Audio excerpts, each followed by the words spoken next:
우리 찬양대가 찬양한 이 엘리야의 하나님은 제가 초등학교 때 아버지를 따라서 목회자 가족 수련회 춘천에 갔을 때 처음으로 들은 곡입니다. 그래서 그때 나도 저렇게 성가 가운을 입고 빨리 저런 곡을 불렀으면 좋겠다. 찬양대의 꿈을 키워준 찬양인데 오늘 이 찬양을 하셔서 옛날 기록이 새록새록 나면서 감사를 드립니다. 하나님이 불도 내리시고 물도 내리시고 세상의 주관자 되시는 유일한 하나님이 되십니다.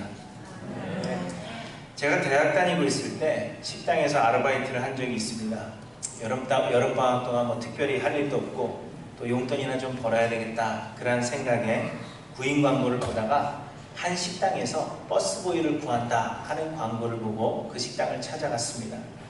버스보이는 뭔지 아세요? 버스보이는 웨이터는 아니고요.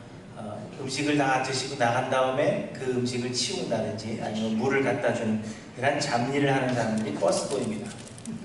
그런데 사장님이 저를 위아래로 이렇게 쭉 훑어보시더니 야, 버스보이 말고 웨이터 해도 되겠다 그러시는 겁니다. 이게 무슨 의미인지 모르시죠? 키도 크고 잘생겼기 때문에 버스보이로는 아깝다 그런 이야기입니다. 그래서 제가 그 얘기를 듣고 기분이 아주 좋아졌습니다. 우리 사장님이 사람 볼 줄 아시는구나 그렇게 생각해서 그 이후로 오랫동안 제가 그 식당에서 웨이터로 아주 충성을 다했다는 이야기입니다. 다른 이야기 하나 더 들려드리면 제가 대학을 다니고 있을 때 저는 어느 작은 교회의 찬양대원으로 섬기고 있었습니다. 그때 제가 맡은 파트가 테너였습니다. 당시 교회가 너무 작아서 찬양대원 수가 많지 않았고 그래서 남자는 테너 1명, 베이스 2명 이렇게 있었던 것으로 기억이 됩니다. 그러니까 저 혼자 테너를 하고 있었다 뭐 그런 이야기입니다. 그런데 교회 창립 주일이 다가오면서 우리가 특별 찬양을 드리겠습니다. 그렇게 해서 특별한 곡을 연습을 하고 있었는데 곡이 어떤 곡이었는지는 잘 기억이 나지 않지만 굉장히 어려운 곡이어서 혼자 테너를 하는데 굉장한 어려움을 겪고 있었습니다. 그런데 어느 날 지휘자님이 성악가 한 분을 영입하셨습니다. 그런데 그분이 테너였습니다. 그러면서 말씀하시기를 테너는 이분 한 명으로 충분하니까 저희 그때 학생이니까요. 학생은 베이스로 가라 그러시는 겁니다. 그동안 연습했던 테너를 버리고 베이스를 하려는데 음이 너무 낮아서 또 제 목소리가 좀 하이톤이잖아요. 낮은 음이 나질 않아서 그저 그냥 자리만 채우는 그런 격이 되었습니다. 베이스가 헤매고 있기 때문에 가서 도와라 그렇게 해석할 수도 있겠지만 당시 상황을 잘 생각해보면 실제로는 야 너는 테너로는 안 되겠다 그런 의미였습니다. 그래서 굉장히 굴욕적이었던 기억이 있습니다. 그런데 그때 테너로 영입하셨던 그 분이 제가 부목사로 섬기는 교회에 가보니까 거기 지휘를 하고 계시더라고요. 그래서 제가 그 교회 섬기는 9년 내내 제가 지휘자님 때문에 테너에서 밀려났습니다. 이걸 계속해서 리마인드 시켜드렸습니다. 좀 미안하시다고. 사람들은 이처럼 자신의 가치를 인정해 줄 때 기뻐합니다. 자신에게 어떤 능력이 있는데 사람들이 그것을 인정해 주고 그 능력대로 자신을 대하면 기쁘지만 능력을 몰라보고 과소평가하고 자신의 가치를 인정해 주지 않으면 불쾌해지게 되는 것입니다. 그런데 우리 하나님도 우리에게 원하시는 것이 있다면 우리가 하나님의 하나님 되심을 바르게 인정하는 것입니다. 하나님의 성품과 하나님의 능력 그리고 하나님께서 행하신 모든 역사를 우리가 바르게 알아서 인정하고 하나님께 합당한 영광을 올려드리는 것이 바로 우리들에게 주어진 사명이요 우리의 삶의 목적이라 하는 것입니다.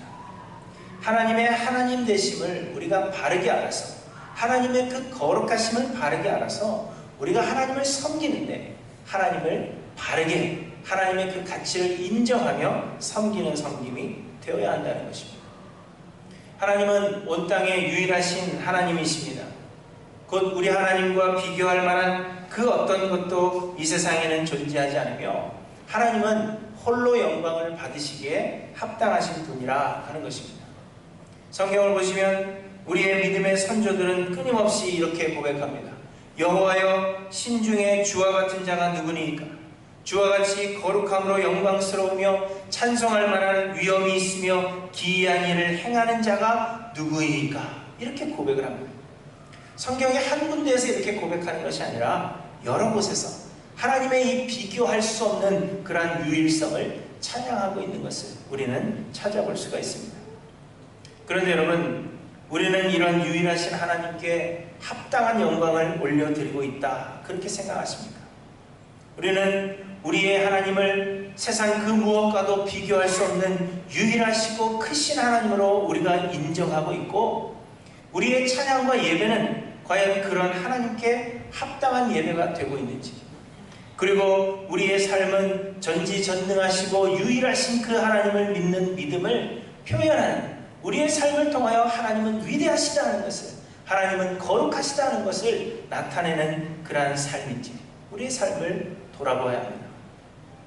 오늘 보면은 하나님께서 가증히 여기시는 것, 곧 하나님께서 무척이나 싫어하시는 것이 무엇인지에 대해서 우리에게 말씀하고 있습니다. 오늘 본문의 내용으로 봐서는 하나님께서 우상숭배를 싫어하시고 다른 신들을 섬기는 것을 가증히 여기시는 것으로 그렇게 보여집니다. 그러나 우리가 더 깊이 생각해 보면 하나님께서 가증히 여기시는 것은 말씀드린 대로 하나님의 하나님 되심을 바르게 인정하지 못하는 것, 그래서 하나님께 합당한 영광을 올려드리지 못하고 하나님의 가치, 하나님의 그 영광을 온전히 드러내지 못하는 것, 이것을 하나님은 가증히 여기시는 것입니다. 오늘 말씀을 통해서 우리는 하나님을 섬긴다고 하면서도 하나님의 하나님 되심을 바르게 인정하지 못하고, 그래서 혹 하나님께서 가증히 여기시는 그 일을 우리가 행하고 있는 것은 아닌가, 우리를 돌아보는 시간이 되기를 소원합니다. 첫째로 하나님께서 가증히 여기시는 것은 하나님을 세상적 복의 근원으로 생각하는 것입니다. 그저 세상에서 복 주시는 분이 하나님이시다, 그래서 세상에 복 받기를 원하고 그래서 하나님을 섬기는 것, 이것을 하나님은 가증히 여기신다는 것입니다. 오늘 보면 10절에 보시면 하나님께서 가증히 여기시는 행위들을 구체적으로 말씀하시는데, 그 첫 번째 예로 그의 아들이나 딸을 불 가운데로 지나게 하는 자라, 그렇게 말씀하십니다. 하나님은 이상하리 많지 가나안 족속을 끔찍히도 미워하셨습니다. 그래서 이스라엘 백성들을 가나안 땅으로 보내신 이유도 가나안 족속의 그 죄를 심판하시려는 목적도 있으셨으며 이스라엘 백성들에게 가나안 땅에 들어가게 되면 그들을 모두 진멸하고 그들을 본받지 말라 명령하셨습니다. 그 이유는 하나님께서 가장 싫어하시고 가장 가증히 여기시는 그 일들을 행한 자들이 곧 가나안 족속이기 때문입니다. 가나안 족속이 행한 모든 일들은 하나님께서 가장 싫어하시는 것의 대표적인 예들이라 할 수가 있습니다. 그런데 그 중 하나가 자녀들을 불 가운데로 지나게 하여서 그들의 신들에게 자녀들을 바치는 행위였던 것입니다. 우리가 상상할 수도 없는 그러한 악한 행위를 그들이 저질렀습니다. 그런데 이들이 자녀들을 불에 태워 신에게 바치는 행위를 했던 것은 신의 마음을 움직이고 신에게 감동을 주고자 했던 의도였던 것으로 보여집니다.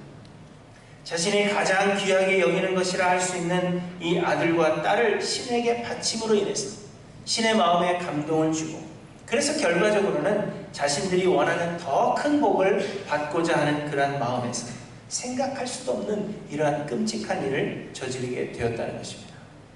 여러 번 말씀드린 대로 이방의 모든 종교들은 사실 이러한 개념을 가지고 있습니다. 이방의 신들은 모두 사람들에게 복을 주는 존재들입니다. 신들이 존재해야 하는 이유가 이것 외에는 없습니다. 복 주는 것 외에, 세상에 복을 받는 것 외에, 그래서 형통하게 되는 것 외에 세상에 다른 신들이 존재해야 되는 이유가 없습니다. 그래서 사람들은 어떠한 방법으로든지 신들의 마음에 감동을 주고자 노력하고, 감동을 받은 신이 그 보답으로 사람들에게 복을 주는 것이었습니다.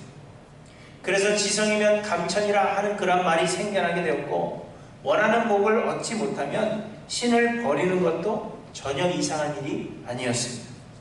오늘은 이 신을 섬겼다가 내일은 또 다른 신을 섬기기도 하고, 이 신이든지 저 신이든지 필요한 대로 많은 신을 섬길 수 있다, 그렇게 생각한 것입니다. 그러나 하나님은 세상의 그런 우상들과 동일한 존재로 취급받으시는 것을 원치 않으실 뿐만 아니라 이를 가증히 여기신다는 것입니다. 자녀들을 불 가운데로 지나가게 해서 신에게 바치는 이 행위는 신을 그저 세상적 복을 주는 존재로 생각하는 사람들의 가장 최악의 예를 보여주시는 것입니다. 하나님께서는 자녀를 신에게 바치는 행위를 포함하여서 하나님을 세상적 복을 주시는 존재로밖에 취급하지 않는 그 마음을 가증히 여기신다는 것입니다. 세상적인 복을 받기 위해서, 이 땅에서 편안하기 위해서, 이 땅에서 형통하기 위해서 하나님을 섬기고 하나님의 마음을 조종하려고 하는, 하나님의 마음에 감동을 주고자 하는 그 마음을 하나님은 가증히 여기시는 것입니다. 그런데 실상 우리도 하나님이 가증히 여기시는 일들을 행합니다. 자녀들을 불가운데로 지나가게 하지는 않는다 하더라도 우리 역시 하나님을 그저 세상의 복을 주시는 분 정도, 세상의 우상을 취급하는 그 정도로 우리가 하나님을 대할 때가 많다는 것입니다. 주일에 교회 가지 않으면 혹시 벌받지 않을까 하는 그런 마음으로 그저 출석부에 도장 찍듯이 교회에 나오고 몇 배의 복으로 채워주시지 않을까 하는 기대 때문에 하나님 앞에 헌금하고, 자녀가 좋은 학교에 가고 남편이 직장에서 승승장구하기를 소원하는 마음으로 새벽 기도를 드리고 특별 기도를 드리고 백일 기도를 드리며 하나님의 나라의 보물을 쌓아두지 않을까 하는 그러한 마음으로 우리는 봉사하는 것입니다. 하나님이 우리의 주인이 되시며 하나님은 찬양받으시기에 합당하시며 우리의 환경과 내가 처한 그러한 상황과 상관없이 하나님은 크신 하나님이시며 찬양받으시기에 합당하신 하나님이기 때문에, 그래서 하나님을 섬기는 것이 아니라 하나님의 거룩하심, 하나님의 하나님 되시기 때문에 하나님을 섬기는 것이 아니라 그저 이 땅에서 복받기 위한 욕심에 하나님의 마음에 감동을 주고 하나님을 이용하려는 마음, 하나님은 이것을 가증히 여기신다. 그렇게 우리에게 말씀하시는 것입니다. 여러분, 우리는 종종 하나님과 딜을 합니다. 하나님께서 나에게 이걸 해주시면 내가 하나님께 무엇을 드리겠습니다. 이런 것입니다. 그리고 우리는 이것을 서원이라 하는 거룩한 단어로 포장합니다. 그러나 여러분, 우리는 하나님과 딜을 할 만한 존재가 되지 못합니다. 우리는 그의 피조물이요 하나님이 우리를 만드신 자이십니다. 우리는 하나님의 소유요 하나님의 종일 수밖에 없는 자들입니다. 하나님께서 우리에게 더 이상의 은혜를 베풀어 주시지 않는다고 해도 죽음 가운데서 우리를 구원하신 그 사실만으로도 평생의 하나님을 찬양하는 것이 마땅한 사람들입니다. 뿐만 아니라 이 땅에 존재하는 모든 것이 하나님의 것입니다. 하나님께서 만드셨고 하나님께서 우리에게 허락하셨으며 우리는 세상에 아무것도 가지고 오지 않았지만 하나님의 은혜로 모든 것을 소유하게 되었습니다. 우리의 가진 모든 것이 하나님의 것입니다. 그런데 우리가 하나님의 것을 가지고 하나님과 딜할 수 없는 것입니다. 하나님이 나에게 주신 것인데 하나님 나에게 이것도 해주시면 이걸 다시 돌려드리겠습니다. 이런 것이 말이 되지 않는다는 것입니다. 그리고 하나님은 우리의 섬김을 필요로 하시는 분이 아니십니다. 하나님께는 부족함이 없고 하나님은 우리의 도움이 필요치 않으십니다. 그렇기 때문에 우리가 하나님과 딜을 한다 하는 것은 있을 수 없는 그러한 일입니다. 우리가 하나님께 서원하는 것은 우리가 원하는 것을 얻기 위한 딜을 하는 것이 아니라 하나님의 은혜에 대한 감사를 표하겠다 하는 약속입니다. 하나님, 내 거 받으시려면, 이거 받고 싶으시면 나에게 이걸 꼭 해주셔야 됩니다. 안 그러면 안 드리겠습니다. 이런 마음으로 서원하는 것이 아니라 하나님의 은혜만이 나에게 살 길임을 고백하며 하나님께서 은혜 베푸실 줄을 믿고 하나님의 그 은혜에 내가 합당한 영광을 올려드리겠습니다. 그렇게 고백하는 것이 서원이라는 것입니다. 그런데 가나안 땅에 정착해서 살아가면서 이 가나안의 가증스러운 것들에 물들어버린 이스라엘 백성들은 가나안 족속들의 사상을 따라서 하나님 앞에 잘못된 서원을 함으로 많은 폐해를 낳게 된 것을 우리는 보게 됩니다. 그 대표적인 예가 바로 사사 입다입니다. 입다는 하나님께서 전쟁에서 승리하게 하시면 자신을 반기러 나오는 가장 처음 것을 하나님께 바치겠다, 그렇게 서원합니다. 아마도 강아지나 혹은 잔소리가 심한 와이프가 튀어나오겠지, 그렇게 생각했겠죠. 그런데 안타깝게도 입다의 딸이 가장 먼저 아버지를 반기러 나옵니다. 결국 그 서원한 대로 딸을 바치게 되지만 여러분이 이야기를 읽어보시면 하나님은 이 모든 일에 침묵하십니다. 인정하지 않으신다 하는 것입니다. 입다의 그 서원 자체가 가나안의 가나안의 풍속을 따르는 잘못된 서원이었으며 자신의 딸을 바치는 이 행위 역시 하나님께서 가증히 여기시는 것입니다. 그래서 하나님은 그 내내 침묵하십니다. 인정하지 않으시겠다 하시는 겁니다. 그런데 가나안의 그 족속, 그 풍습에 빠져버린 입다는 스스로 잘못된 서원을 하고 스스로 잘못된 결정을 내리게 되는 것입니다. 사랑하는 성도 여러분, 우리의 섬김은 하나님 되심에 대하여 인간적이고 세상적인 소망이 없이 순수하게 섬기는 그 섬김인지를 여러분 돌아보시기를 바랍니다. 하나님을 알아가고 예수 그리스도를 통하여 우리에게 베푸신 그 은혜를 더욱더 깨달아 알고 보니 하나님의 그 거룩하심과 우리를 향하신 그 놀라운 사랑 때문에 내가 찬양하지 않을 수 없고 하나님을 섬기지 않을 수 없구나 하는 그러한 섬김인지 우리를 돌아봐야 합니다. 그렇지 않고 우리가 하나님께 잘 보이고 하나님의 마음을 움직이고 하나님의 마음에 감동을 주고 그래서 결국에는 이 땅에서의 형통함을 소망하고 있는 것이라면 하나님은 우리의 모든 섬김과 우리의 모든 행위를 가증히 여기신다. 그렇게 우리에게 말씀하십니다. 여러분, 우리를 돌아보시기 바랍니다. 우리는 어떤 마음으로 하나님을 섬기며 여러분 오늘은 어떤 마음으로 하나님을 예배하는 이 자리에 나와 계십니까? 여러분의 마음을 솔직하게 돌아보셔서 하나님이 가증히 여기시는 그러한 행위가 아니라 하나님 기뻐 받으실 만한 예배를 드리시는 저와 여러분들이 되시기를 바랍니다. 둘째로 하나님은 하나님을 온전히 의지하지 못하는 것을 가증히 여기십니다. 오늘 보면은 계속해서 이렇게 말씀하십니다. 점쟁이나 기륭을 말하는 자나 요술하는 자나 무당이나 진언자나 신접자나 박수나 초혼자를 너희 가운데 용납하지 말라. 이런 일을 행하는 모든 자를 여호와께서 가증히 여기시나니 이런 가증한 일로 말미암아 내 하나님 여호와께서 그들을 내 앞에서 쫓아내시느니라. 이렇게 말씀하십니다. 그러면서 말씀하시기를 14절에 내가 쫓아낼 이 민족들은 기륭을 말하는 자나 점쟁이의 말을 듣거니와 내게는 내 하나님 여호와께서 이런 일을 용납하지 아니하시느니라. 이렇게 말씀하십니다. 기륭을 말하는 자와 점쟁이의 말을 듣는 것이 가나안 족속의 특징임을 분명하게 말씀하고 있는 것입니다.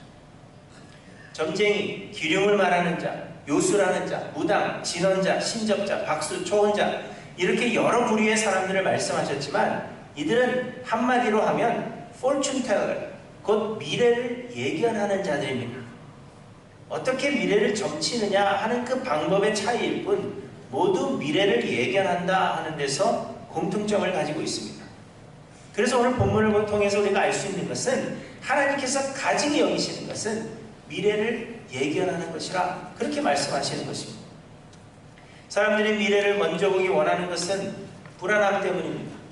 어둠이 짙게 깔린 길을 운전하고 가는 건 우리에게 불안함을 줍니다. 그것과 마찬가지로 우리의 인생에는 어떤 일들이 일어나게 될지 우리가 한치 앞을 내다볼 수 없기 때문에 우리의 인생, 그 인생을 살아가는 동안에 사람들은 불안할 수밖에 없는 것입니다. 그래서 사람들은 미래를 먼저 보기를 원합니다. 나에게 무슨 일이 일어나게 될지, 앞으로 어떤 일이 어떻게 적게 될지 미리 알게 되면 그러면 예비하고 준비할 수 있지 않을까, 그런 생각에서 미래를 알고자 하는 것입니다. 그런데 여러분, 하나님은 우리가 매 순간 하나님을 의지하며 하나님과 동행하기를 원하시는 것입니다. 눈이 보이지 않아도 잘 보이는 사람의 손을 잡고 가면 안전한 것처럼 하나님은 우리가 매사에 하나님을 의지하고 하나님과의 교제의 손을 놓지 않고 가기를 원하신다는 것입니다. 하나님은 우리가 알아서 길을 잘 가서 우리 뜻대로 우리의 생각대로 어떤 길이 어떻게 가야 하는가 우리가 알아서 우리가 어떤 경지에 다다르거나 혹은 어떤 목표를 이루어가는 것을 원하시는 것이 아니라 한치 앞을 내다볼 수 없는 그 삶을 살아가면서 하나님만을 의지하고 그래서 하나님과 교제하고 하나님과 동행하고 한 걸음 한 걸음 하나님과 함께 걸어가는, 하나님을 전적으로 의지하며 걸어가는 그 삶을 하나님께서 우리에게 원하신다는 것입니다. 그래서 전도서 7장 14절에 보시면 사람이 그의 장래일을 능히 헤아려 알지 못하게 하셨느니라, 이렇게 말씀하십니다. 미래에 일어날 일을 미리 아는 것을 하나님께서는 기뻐하지도 않으시고 또한 그것을 허락하지도 않으셨다는 것입니다. 그 이유는 형통한 날에는 기뻐하고 곤고한 날에는 되돌아보도록 하시려는 것이라 그렇게 말씀하십니다.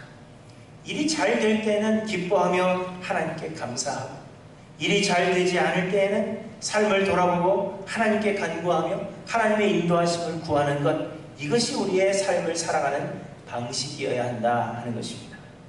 미리 미래를 알아서 우리의 힘으로, 우리의 의지로 준비하고 길을 잘 가고자 노력하는 것이 아니라, 우리의 삶에는 여전히 어려움이 있고 여전히 힘든 일들이 있고 한치 앞을 내다볼 수 없는 그런 상황이라 할지라도 우리 하나님을 의지하고 한 걸음 한 걸음을 하나님과 동행하며 사는 것, 하나님은 우리의 교제 자체에 목적을 두고 계시는 분이십니다. 그런데 우리는 여전히 미래를 불안해하며 하나님을 전적으로 의지하지 못하고 미래에 일어날 일들을 알기를 원합니다. 예전에 어떤 무속인이 정보로 오는 사람들의 90%가 기독교인이다, 이런 인터뷰 기사를 보았습니다. 사실인지 아닌지 모르겠어요. 그 숫자가 정확한지 정말 90%인지 알지는 못하겠지만 실제로 수많은 그리스도인들이 여러 모양으로 점을 보는 것은 사실입니다. 뿐만 아니라 교회 안에서도 예언의 은사라는 이름으로 미래를 먼저 확인해 보려는 그러한 사람들이 넘쳐납니다. 여러분, 성경에서 말하는 선지자, 예언자들은 히브리어로 나비라는 그러한 말을 합니다. 그런데 그 단어의 의미는 전하는 자라는 의미를 가지고 있습니다. 곧 하나님의 말씀을 백성들에게 전하는 자가 선지자들이고 예언자들입니다. 그런데 하나님의 말씀을 전하다 보니 하나님의 말씀대로 살지 않으면 너희가 심판을 받게 된다 하는 것을 말하면서 하나님의 심판이 어떤 모습으로 나타날 것인지에 대해서 경고하시는 방식으로 되어 있습니다. 그래서 하나님의 심판을 예언한다고 해서 우리가 선지자 혹은 예언자라는 그러한 단어로 번역하고 있는 것입니다. 그러나 미래를 예언하는 것 자체가 선지자들의 주된 임무는 아니라는 것입니다. 하나님의 말씀을 백성들에게 전달하는 것, 그것이 선지자들, 예언자들의 주된 임무입니다. 그러므로 성경에서 말하는 예언 역시 하나님의 말씀을 전하는 것을 의미하는 것이고, 예언의 은사 역시 하나님의 말씀을 풀이하고 가르치며 바른 길 가도록 인도하고 경고하는 그러한 지혜를 말하는 것입니다. 여러분, 가나안 족속의 특징은 기륭을 말하는 자들과 점쟁이들의 말을 듣는 것이라 했습니다. 기륭을 말하는 자들의 말을 듣고 점쟁이의 말을 듣는 것이 가나안 족속의 특징이요, 우리도 그렇게 하면 가나안 족속과 다를 바가 없다는 것입니다. 가나안 족속의 특징은 미래를 예견하여서 자신들의 힘으로 예비하려고 하고 하나님을 의지하려고 하는 것입니다. 미래를 예견해서 내 힘으로 이 어려운 것을 좀 헤쳐나가 보겠다, 그렇게 생각하는 것이 가나안 족속의 특징이라는 것입니다. 그런데 우리가 예언의 은사라는 이름으로 포장하여서 장래에 일어날 일에 대하여 관심을 가지고 하나님과 매 순간 동행하며 인도하심을 받는 그 기쁨을 저버리려고 한다면 그것이 곧 이방인들의 특징이요, 하나님께서 그것을 가증히 여기신다 하는 것을 우리에게 말씀해 주시는 것입니다. 여러분, 신비한 일에 마음 빼앗기지 마시기 바랍니다. 미래에 어떤 일이 일어날까? 내가 어떻게 해야 이 어려움을 봉착해 나갈까? 내 힘으로, 내 뜻으로, 내 의지로 이것을 행하려고 노력하지 마시기 바랍니다. 하나님은 그것을 기뻐하시는 것이 아니라 우리가 어린아이와 같이 하나님 앞에 무릎 꿇는 것, 하나님이 전지전능하시며 모든 것을 행하실 수 있는 분이시며 내 삶의 모든 것을 주관하시는 분이시기 때문에 어린아이와 같이 아버지 앞에 무릎 꿇는 그러한 아이와 같이 하나님, 나를 도와주십시오, 나와 동행하여 주시고 매 순간순간 나를 인도하여 주십시오, 이렇게 하나님 앞에 무릎 꿇는 것, 이것을 하나님께서 기뻐하신다는 겁니다. 여러분, 이것을 마음속에 기억하셔서 하나님 가증히 여기시는 그러한 자들이 아니라 하나님 앞에 무릎 꿇으시는 저와 여러분들이 되시기를 바랍니다. 그리고 셋째로 하나님께서 가증히 여기시는 것은 하나님의 말씀에 귀를 기울이지 않는 것입니다. 기륭을 말하고 점쟁이의 말을 듣는 것은 결과적으로는 하나님의 말씀에 귀를 기울이지 않고 기륭을 말하는 자나 점을 치는 자를 추앙하고 따르게 되는 그러한 우를 범하게 만드는 것입니다. 이스라엘 백성들은 하나님께서 선지자를 통해서 말씀해 주시기를 원했습니다. 그 이유는 첫째로는 죄인들이 감히 하나님의 음성을 들을 수 없기 때문입니다. 하나님의 음성을 들었더니 죄인들이 너무너무 두려운 거예요. 그래서 하나님의 음성을 직접 듣기를 원치 않았습니다.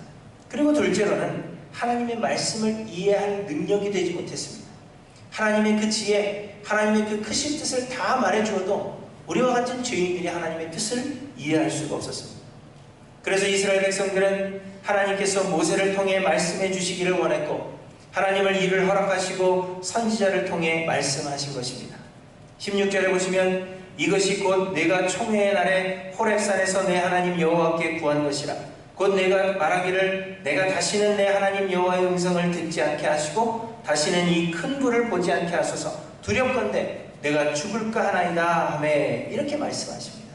이스라엘 백성들은 선지자를 통해서 듣기를 원했고 하나님은 그것을 허락하셨다는 것입니다. 그래서 이스라엘은 누구의 말을 들어야 돼요? 선지자들의 말을 들어야 하는 것입니다. 그런데 15절에 보시면 내 하나님 여호와께서 너희 가운데 내 형제 중에서 너를 위하여 나와 같은 선지자 하나를 일으키시리니 너희는 그의 말을 들을지니라, 이렇게 말씀하십니다. 이 말씀은 궁극적으로는 예수님을 보내주실 것에 대해서 말씀하시는 것입니다. 기륭이나 점치는 자의 말을 들을 것이 아니라 예수님의 말씀에 귀를 기울여야 한다. 이스라엘 백성들은 예수님의 말씀을 들어야 한다. 그런 이야기를 하고 있는 겁니다. 그렇다면 모세가 죽고 예수님이 오시기 전까지는 하나님께서 말씀하시지 않았는가? 예수님 보내주신다 했으니까. 그러면 말씀하지 않은 것인가? 그렇게 생각할 수 있지만 그렇지 않습니다. 하나님은 계속해서 선지자를 보내어 하나님의 말씀을 전하셨습니다. 대신 이 선지자들이 전한 말씀이 예수 그리스도를 가리키는 것이었으며 예수 그리스도에 대한 말씀을 하셨다는 것입니다. 누가복음 24장 27절에 보시면 이에 모세와 모든 선지자의 글로 시작하여 모든 성경에 쓴 바 자기에 관한 것을 자세히 설명하시니라, 이렇게 말씀하셨습니다. 그 뒤 44절에도 모세의 율법과 선지자의 글과 시편의 날을 가리켜 기록된 모든 것이 이루어져야 하리라 한 말이 이것이니라, 이렇게 말씀하십니다. 나를 가리켜 하신 말씀이라, 그렇게 말씀하고 있습니다. 요한복음 5장 39절에도 이 성경이 곧 내게 대하여 증언하는 것이니라, 이렇게 말씀하십니다. 하나님께서 보내신 모든 선지자들이 예수 그리스도에 대하여 말하는 자들이라, 그렇게 분명하게 말씀하고 있는 것입니다.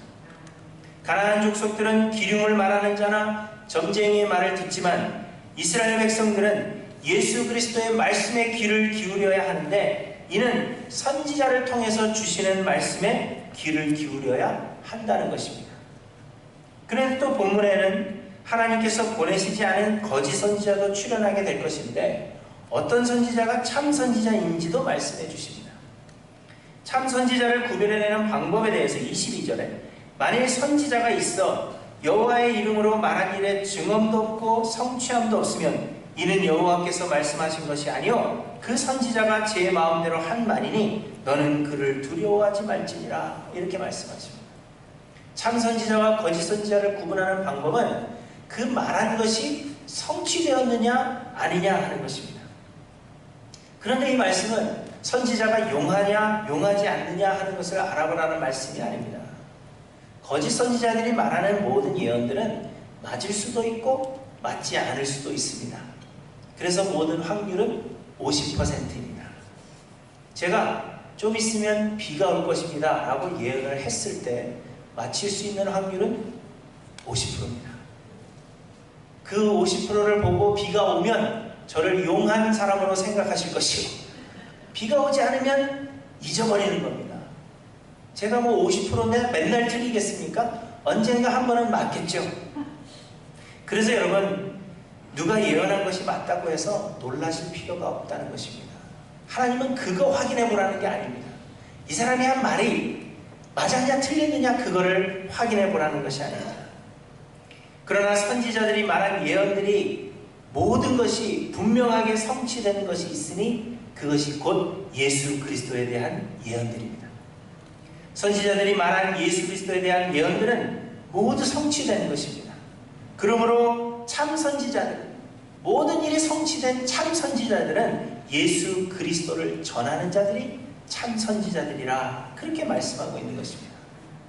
우리는 선지자의 말을 들어야 하는데 누가 선지자냐? 누가 참 선지자냐? 예수 그리스도에 대해서 말하고 예수 그리스도의 은혜에 대해서 말하는 자들이 참 선지자라 하는 것을 우리에게 말씀해주고 계시는 것입니다.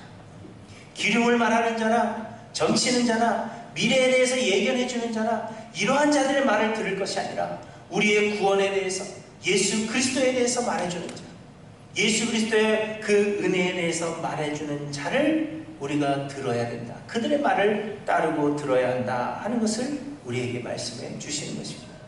그렇지 않고 예수 그리스도에 대해서 알고자 하지 않고 예수 그리스도의 은혜에 대해서 알고자 하지 않으며 그저 내가 어떻게 하면 이 땅에서 잘 살 것인가, 어떻게 하면 복을 받을 것인가, 어떻게 하면 내 미래가 더 평탄해질 것인가, 이러한 것들에 관심을 가지고 그러한 것을 따라가는 자는 하나님께서 가증히 여기신다 말씀하시는 것입니다.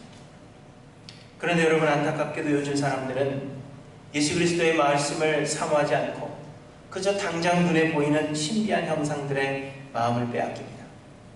누군가가 방언을 하고 그 방언을 통역하고 예언을 말하며 신비한 일들을 행했다 하면 우리는 무분별하게 그런 사람들을 찬양하고 따라갑니다. 눈물을 흘리거나 미친 듯이 뛰며 노래하면 우리는 다 모두 은혜 받았다 그렇게 생각합니다.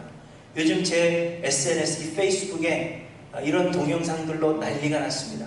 왜냐? 요즘 수련회 철이거든요. 선교철입니다. 그래서 많은 학생들이 수련회 가고 선교를 가는데 그것을 아이들이 미친 듯이 찬양합니다. 눈물을 흘리며 찬양하고 뛰고 찬양하고 알아들을 수 없는 방언들로 막 기도합니다. 그것을 동영상으로 찍어서 이 학생들이 은혜 받았다 그렇게 생각하며 자꾸 보여주는 겁니다. 그런데 여러분, 기억하시기 바랍니다. 이러한 것이 은혜가 아니라는 겁니다. 하나님의 예수 그리스도의 그 은혜에 대하여 고백이 있는가? 예수님만이 우리의 살 길이라 하는 그 고백이 거기에 있는가? 그것이 중요한 것이지 뛰고 울고 그러한 것들이 중요한 것이 결코 아니라는 것입니다. 사람들은 예수 그리스도를 깊이 알아가는 지식을 사모하는 것이 아니라 그저 내 마음의 감동, 감정, 느낌 이러한 것들을 말하고 이러한 것들을 따라갑니다. 교회 안에서도 성령의 은사라는 이름으로 예수 그리스도가 아니라 기름을 말하는 자가 있고 자신의 생각과 자신의 느낌을 말하는 자가 있고 미래의 일들을 점치는 자들이 있습니다. 예수 그리스도의 이름으로 이러한 일들을 행하는 자들이 있다는 것입니다. 그러나 여러분, 하나님은 이러한 모든 일들을 가증히 여기시는 것입니다. 우리가 예수 그리스도의 그 메시지에, 예수 그리스도의 그 은혜에 우리의 귀를 기울이지 아니하고 그저 점치는 자나 기름을 말하는 자나 우리의 인간의 어떤 행복을 얘기하는 자들의 말에 우리의 귀를 쏠리고 있다면 하나님께서는 그것을 가증히 여기신다 우리에게 말씀하십니다. 여러분, 여러분이 듣고 싶어하는 메시지는 무엇입니까? 여러분의 마음을 치고 여러분의 마음에 감동을 주고 여러분에게 눈물을 흘리게 하며 여러분의 마음이 움직여서 기부라도 좀 하고 헌금이라도 좀 하게 하고 그러한 메시지들이 무엇인가 여러분 돌아보시기를 바랍니다.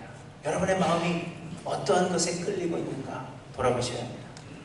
모든 것이 하나님의 은혜이고 모든 것이 예수 그리스도를 통하여 우리에게 주신 은혜임을 고백하는 메시지가 아니라면 하나님은 우리의 따라가는 그 모든 것들을 가증히 여기신다 하는 이 사실을 여러분 마음속에 기억하시길 바랍니다.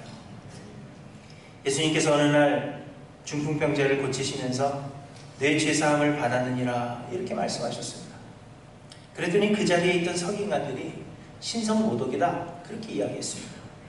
내 침상을 가지고 일어나라 아니면 내 병이 나을지어라 이렇게 하셔야 되는데 하나님만이 하실 수 있는 죄사함을 선포했다는 것입니다. 그러자 예수님께서 말씀하시기를 내 침상을 가지고 일어나라 말하는 것이 쉽지만 예수님께 죄사함의 권세가 있다는 것을 알게 하시기 위해서 내 죄사함을 받았느니라 이렇게 말씀하셨다 그렇게 말씀하십니다. 예수님께서 이 땅에 오신 것은 예수님께서 우리를 사랑하시고 우리를 위해서 십자가를 지신 것은 그저 이 땅에서 형통함을 위해서 우리에게 그 놀라운 일을 행하신 것이 아니라는 것입니다. 그저 병 좀 고쳐주고 가난한 사람들에게 먹을 것을 좀 전해주고 그것을 위해서 예수님이 오신 것이 아니라 죽을 수밖에 없는 우리의 영혼들, 죄악 가운데서 죽음 가운데서 영원토록 고통할 우리들의 이 영혼의 구원을 위해서 영원한 생명을 주시기 위해서 하나님이신 그 예수님이 인간의 몸을 입고 오셔서 십자가를 지셨다는 것입니다. 그런데 우리가 그 놀라운 은혜를 받았음에도 불구하고 우리가 생각하고 있는 것들이, 예수님의 가치, 예수님의 능력이라고 생각하는 것들이 그저 이 땅에서 형통함을 말하고 있다면, 그저 우리의 마음에 감동을 주고 내 마음이 조금씩 움직이는 것, 그것에 우리의 마음을 두고 있다면, 내가 이 땅에서 병이 좀 낫고 예수님 때문에 좀 잘 되는 것, 이것에 우리의 마음을 두고 있다면 예수님께서 그것을 가증히 여기시고 예수님께서 그것 때문에 마음 아파하신다는 것입니다. 내게 너희가 죄사함을 받았느니라, 나는 이것을 위해서 너에게 왔는데 그저 내 침상을 가지고 일어나라, 이것 때문에 우리의 마음이 쏘이고 있다면 하나님은 이것을 가증히 여기신다, 그렇게 우리에게 말씀하고 있는 것입니다. 사랑하는 성도 여러분, 우리는 신앙생활을 하고 있지만, 우리는 교회라는 이름 가운데 이렇게 모여서 하나님 앞에 거룩한 모습으로, 경건한 모습으로, 선한 모습으로 하나님을 예배하고 있지만, 이 가운데 수많은 사람들을 하나님은 가증히 여기신다 하는 것을 여러분 기억하시길 바랍니다. 오늘 나의 드리는 이 예배, 나의 하나님 앞에 나와 있는 이 모습을 하나님께서는 가증히 여기시는 것은 아닌가, 우리를 돌아보시고 하나님 가증히 여기시는 자들이 아니라 하나님이 기뻐하시는 예배를 드리시는 저 여러분들이 되시기를 바랍니다. 하나님은 인간의 행위에 마음이 움직이시는 그런 작은 하나님 아니십니다. 그저 하나님은 우리의 미래를 알려주시기 위해 존재하시는 그런 작은 하나님 아니고, 하나님은 그저 우리의 기름을 말해주시기 위한, 인간의 형통함을 주시기 위한 그런 작은 하나님이 아니십니다. 하나님은 우리를 죄악 사망 가운데서 구원하셔서 영원한 생명을 주시기 위한 그 놀라운 일을 행하신 놀라우시고 크시고 거룩하신 하나님이십니다. 그 하나님 앞에 합당한 영광을 올려드리시는 하일랜드 교회 모든 성도님들이 되시기를 주님의 이름으로 간절히 축원합니다. 기도하십니다.